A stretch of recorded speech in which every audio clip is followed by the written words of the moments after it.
Good evening India, ನಮಸ್ತೆ Karnataka and ಅಸ್ಸಲಾಮ್ ಅಲೈಕುಮ್ to all. ನನ್ನ ಹೆಸರು ಇಮ್ರಾನ್ ಖಾನ್, ನೀವು ನೋಡ್ತಾ ಇದ್ದೀರಾ ಜಿಯಾನ್ ಮೀಡಿಯಾ. 12ನೇ ಜೂನ್ 2025 ಇಡೀ ಭಾರತಕ್ಕೆ ಒಂದು ಕರಾಳ ದಿನ ಅಂತ ಹೇಳ್ಬೋದು. ಏಕೆಂದರೆ ನಿಮಗೆಲ್ಲರಿಗೂ ಗೊತ್ತಿರೋ ವಿಷಯ, AI-171 ಅನ್ನೋ ಒಂದು ಏರೋಪ್ಲೇನ್ ವಿಮಾನ ಪತನಗೊಂಡ ದಿನ. ಅದಾದ ಕೆಲವೇ ದಿನಗಳ ನಂತರ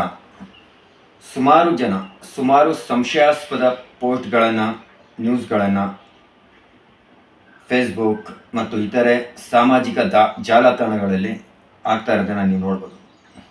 ಮೊದಲಿಗೆ ಹೇಳಬೇಕಂದ್ರೆ, ಒಬ್ಬರು ಗೋಪಾಲ್ ಶಾಸ್ತ್ರಿ ವ್ಯಾಸ್ ಅನ್ನೋರು 31ನೇ ಮೇ ಅಂದರೆ ಈ ದುರ್ಘಟನೆ ಸಂಭವಿಸೋ ಸುಮಾರು 12 ದಿನ ಮೊದಲೇ ಈ पोस्टನ್ನು ಹಾಕಿರ್ತಾರೆ.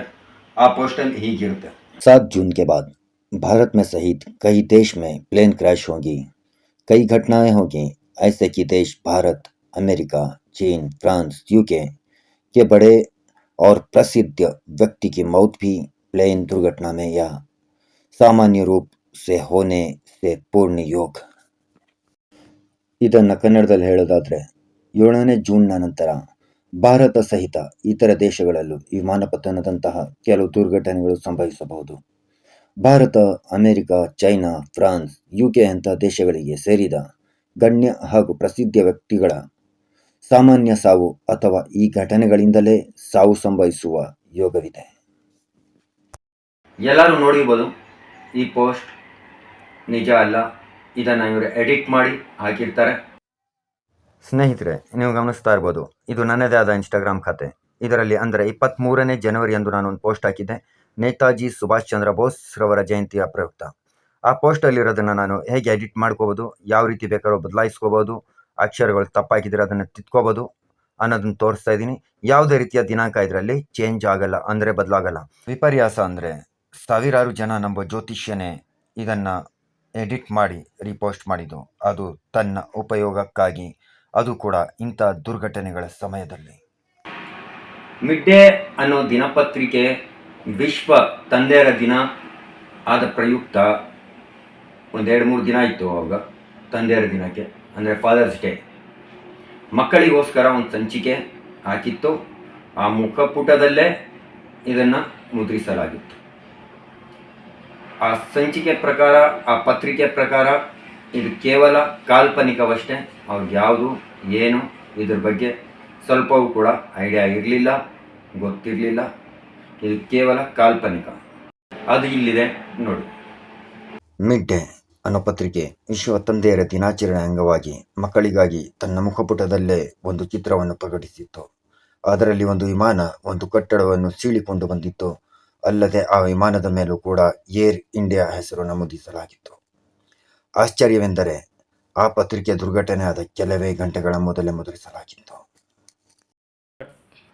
ಅದೆಲ್ಲ ಬಿಡಿ, ಇದು ನೋಡಿ ಆಶ್ಚರ್ಯಕರ ಸಂಗತಿ.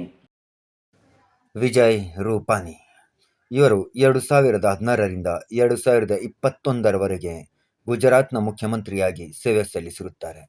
ಅಷ್ಟೇ ಅಲ್ಲದೆ ಇದೇ ವಿಮಾನ ದುರ್ಘಟನೆಯಲ್ಲಿ ಇವರ ಸಾವು ಕೂಡ ಆಗಿರುತ್ತದೆ. ಆಶ್ಚರ್ಯಕರ ಸಂಗತಿ ಏನೆಂದರೆ, ಇವರ ಹತ್ರ ಸುಮಾರು ವಾಹನಗಳಿದ್ದವು. ಆ ವಾಹನಗಳ ಸಂಖ್ಯೆ ಕೂಡ 1206. ಈ ಸಂಖ್ಯೆಗೆ ಇವರು ತಮ್ಮ ಅದೃಷ್ಟ ಸಂಖ್ಯೆ ಅಂತ ಕೂಡ ಭಾವಿಸ್ತಾ ಇದ್ರು ಅನ್ನಲಾಗಿದೆ. ದುರಾದೃಷ್ಟ ಅಂದರೆ ಇದೇ ಸಂಖ್ಯೆ ದಿನಾಂಕದಂದು ಇವರ ಸಾವಾಗಿರುತ್ತದೆ. ಏನು ಇವರು ಈ ಪೋಸ್ಟ್ ಹಾಕಿದ ನಿಜಾನ? 12 ದಿನ ಮುಂಚೆನೇ ಇವ್ರಿಗೆ ಇದು ಗೊತ್ತಿತ್ತಾ? ವಿಮಾನದ ಬ್ಲಾಕ್ ಬಾಕ್ಸ್ ಅನ್ನು ರಿಕವರಿ ಮಾಡಲಾಗಿದೆ. ಅಂದರೆ ವಿಮಾನದ ಡೇಟಾವನ್ನು, ಅದು ಹೊರಡುವಾಗ ಹೇಗಿತ್ತು, ಟೇಕ್ ಆಫ್ ಆಗುವಾಗ ಏನಿತ್ತು, ಲೋಪದೋಷಗಳೇನಿದು, ಅದೆಲ್ಲವನ್ನು ಕವರ್ ಮಾಡಿ ಇಡಲಾಗುವ ಒಂದು ಬ್ಲಾಕ್ ಬಾಕ್ಸ್ ಅನ್ನೋ ಪೆಟ್ಟಿಗೆ ವಿಮಾನ ತಂತ್ರಜ್ಞಾನರಿಗೆ ಸಿಕ್ಕಿದೆ. ಮುಂದಿನ ಕೆಲವೇ ದಿನಗಳಲ್ಲಿ ಎಲ್ಲ ಸತ್ಯ ಹೊರಹೊಮ್ಮಲಿದೆ.